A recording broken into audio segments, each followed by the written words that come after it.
Probably an opportune moment to get into urban squeeze when we're talking about traffic flow.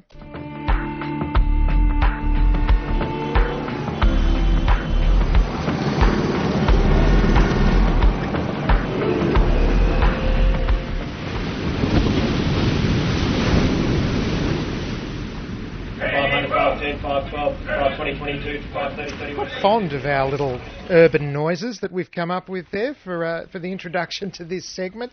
Associate Professor Jason Byrne, Dr Tony Matthews, both urban planners with the School of Environment at Griffith University. Gentlemen, hello to you. Hey Matt, how are you doing? Hello Matt. Welcome back in. Last week we were talking about housing in fairly broad terms, specifically about its affordability now and in the future. This week I thought we'd kind of narrow down the discussion a little bit and talk about sustainability of housing here on the Gold Coast and perhaps apply some principles from elsewhere. It is a bit of a buzz term in terms of building and construction, sustainable building practices, solar energy, all these, the power, the use of resources, the kinds of materials that are used, all these sorts of things come under that banner or umbrella of sustainability. Can we start with this question today? Does this city in particular reward sustainable development enough? Is it something that needs to be actively encouraged? Jason, perhaps I can start with you. Wow, that's a great question, Matt. The magic question. The magic question, is it?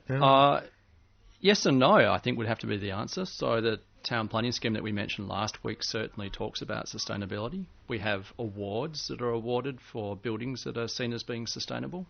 But whether we reward it enough is a really good question. So, for example, putting solar panels on the roof used to be rewarded. You could get rebates for those, 44 cents a kilowatt hour for putting them on. But those kinds of incentives have been stripped back and removed in some cases. So a bit of a mixed bag. Tony, what do you think? As an urban planner, Tony, how does that make you feel about the future of development in this city and others? Well, there's a couple of different things that we should be aware of when it comes to the sustainability of any building. There's a few different indicators that we'd look at, and you flagged a few of them yourself, Matt. We're talking about the materials that actually go into building the building and how much energy they took to produce. Then we're talking about the building's own energy performance, and that's often around power demand within the building, but particularly as it relates to heating and cooling in a subtropical climate like this. And then there's water management. So all of those factors play into the sustainability of any building. Jason mentioned the rebate scheme for solar panels. That was really helpful a few years ago, and anyone that got on that train at the time is smiling now. Those were stripped away, both at federal and state level. They were chipped away almost to the point of not being that useful anymore. But what did happen was there was a big uptake in demand for the technologies, and that then in turn led to economies of scale kicking in, and the cost of solar panels and solar systems actually beginning to come down. So it's a bit like any new technology like DVD players or smartphones or anything like that. When they first come out, they're very expensive, they're unattainable for a lot of people, and over time they become more popular, they become cheaper. So that's sort of what we have now with the solar panel thing particularly, and that's the main renewable energy anyway that's used. So when we talk about sustainability in Australian buildings, principally we're talking about renewable energy on site, energy efficiency and good water management. So making homes their own independent little unit, energy unit if you like.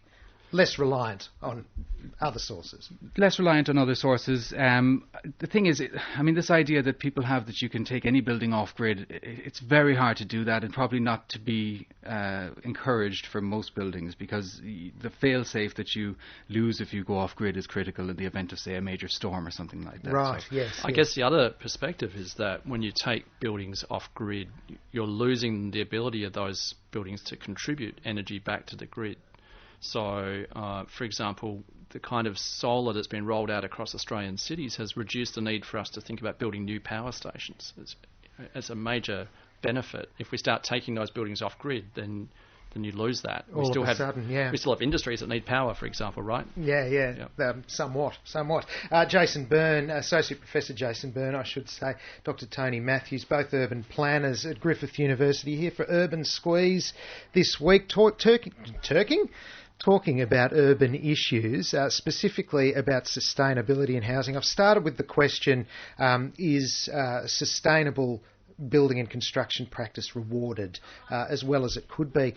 Is it incentivised in any way, shape or form in this modern era? I don't think it's incentivised as well as it might be by government or by industry. And part of that is, let's think about this from the perspective of a property developer who's building property.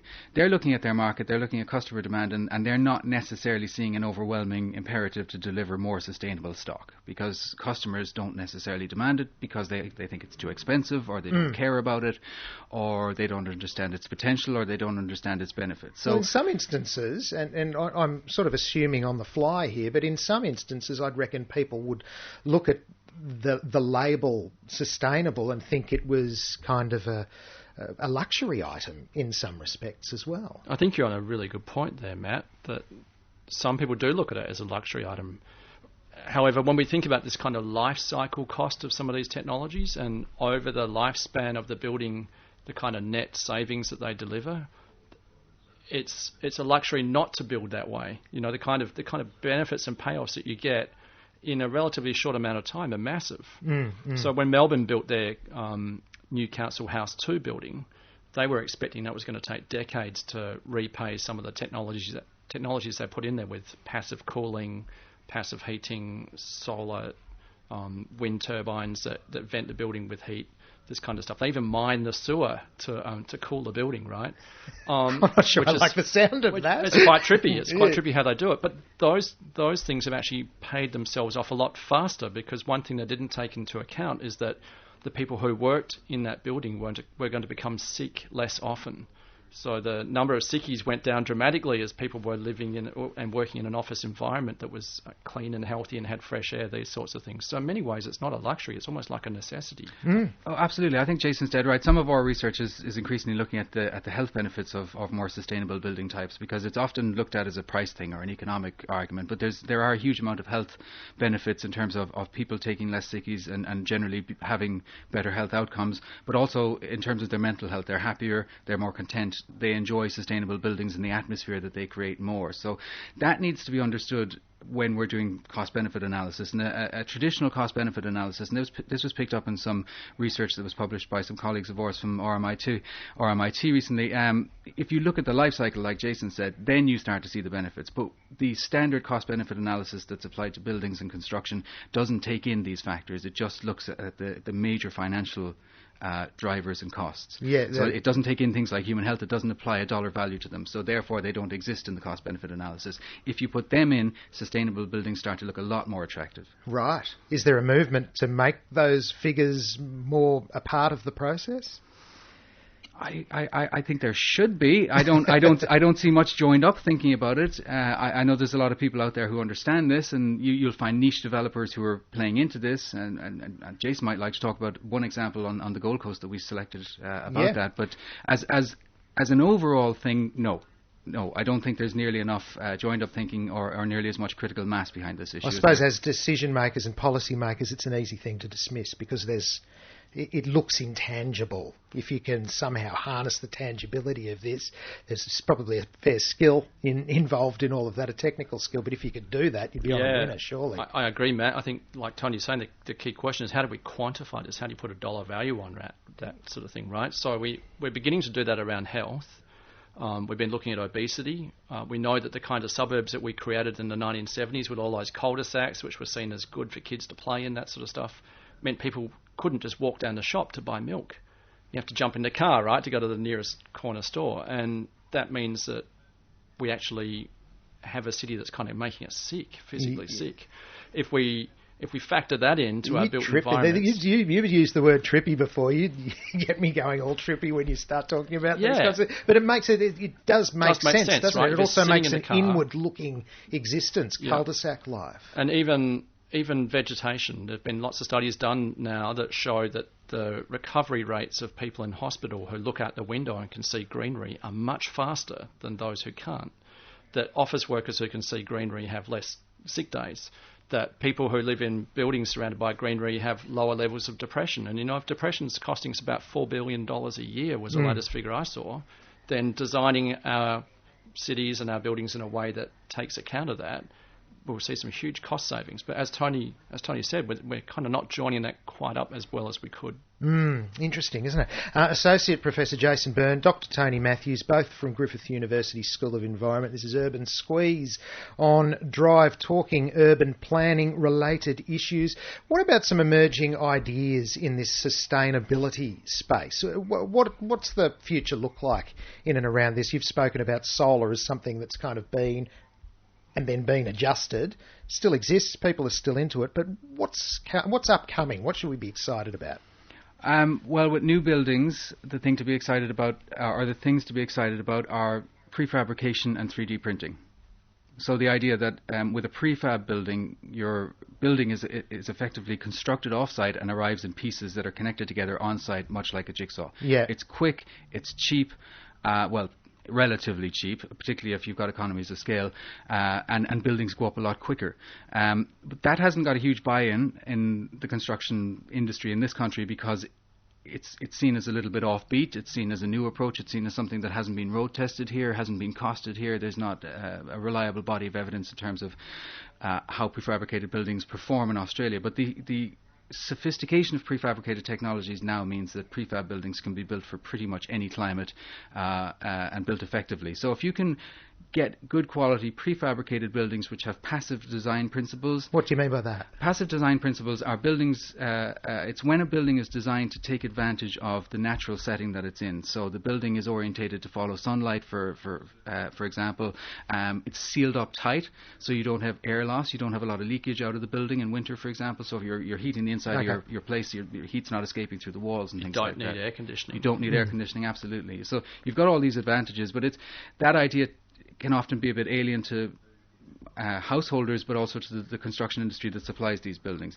But increasingly, as we see these technologies upswing and things like 3D printing coming into the construction space, there will, what I suspect, I personally feel you'll get what you got with solar panels, is you'll have some early adapters who pay a lot for it, and over time, probably not very much time, 5 to 10 years would be my bet, the technologies will get so good that cost effectiveness will kick in, economies of scale will kick in, and the production costs will come way down. Another trippy concept, the idea of a 3D printed house. The mind boggles, but I suppose the technology's there, isn't it? It's just scaling it up. Right, and China is leading the way again, with some of these technologies. So they've got building construction down to a month just recently with some of these prefabricated buildings. These are multi-storey buildings that can be assembled on-site in panels very quickly. Flat pack house.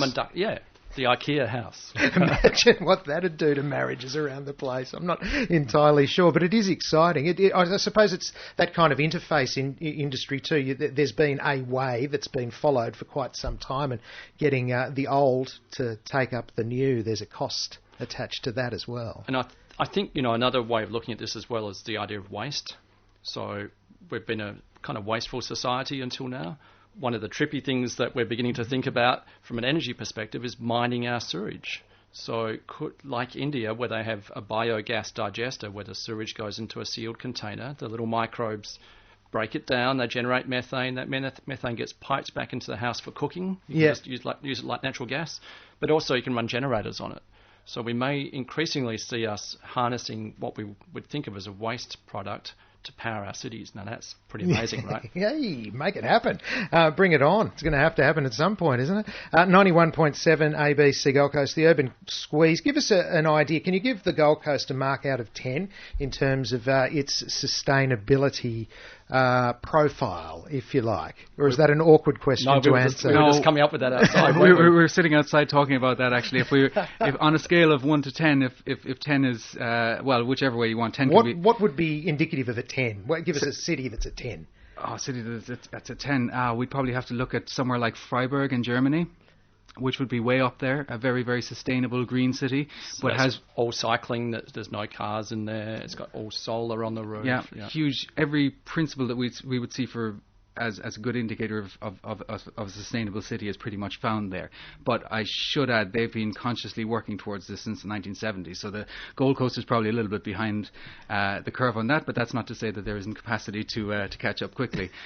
We reckon that overall, taking in all of the factors, things like health, water, car dependency, food production, Volunteering. Volunteering as well is another indicator of sustainability. Energy use and demand. We reckon Gold Coast probably gets somewhere in the middle of the scale, maybe a 5 or 6 out of 10 for its performance. Pass mark. We'll give it a 5.5 to be generous. How's that? It can do better though. There's room to fall and room to rise by the sounds of things. But the other thing is it's doing pretty well nationally, so it's relative to other Australian cities. Yeah, benchmarked against some other Australian cities, it's doing not too bad. It's doing pretty good, Interesting, isn't it? The way we perceive ourselves. Gents, we're out of time again, but thank you so much. Great to have you in. Pleasure. Thank you, Matt. Matt. Tony and Jason. Jason Byrne, Associate Professor, and Dr. Tony Matthews, Urban Planners at Griffith University for Urban Squeeze.